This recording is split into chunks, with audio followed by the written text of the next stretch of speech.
Want a bigger paycheck, but what's the best way to ask your boss for a raise? Neil Jones has tonight's top 5.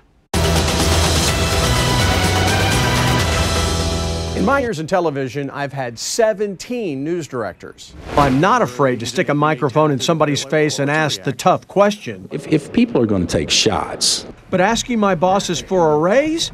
Well, that's too terrifying to contemplate. So after much research, here are my top 5 mistakes that people make when asking for a raise. Number 5, they don't prepare.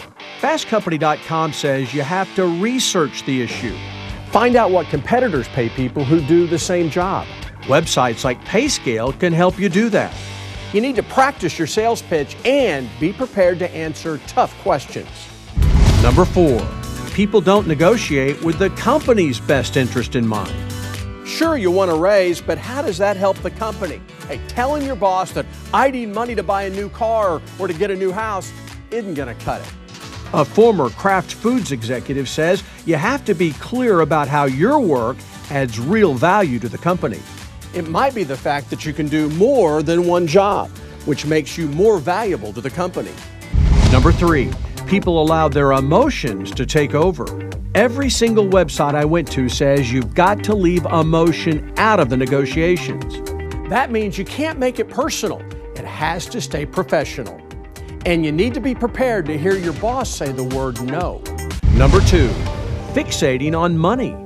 Business insiders point out that there are other things a company can do to improve your life besides a raise. Added vacation time or the freedom to work from home can be just as good. Here's your check. They say focusing only on salary can limit you. And the number 1 mistake people make in asking for a raise? Being too afraid to ask.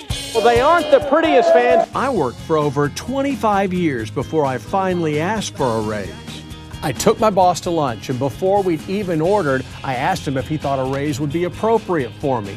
I had my arguments all planned out, but guess what? Before they'd even brought the food, he said yes. I got the money, and I learned an important lesson. Never be afraid to ask. Now, we have a new boss here at KCTV5, and I'm going to ask him for a raise. And by avoiding those 5 mistakes, who knows? Maybe I've got a chance. I'll let you know how it works out. What do you want? I'm Neil Jones, and those are my top 5 mistakes people make in asking for a raise.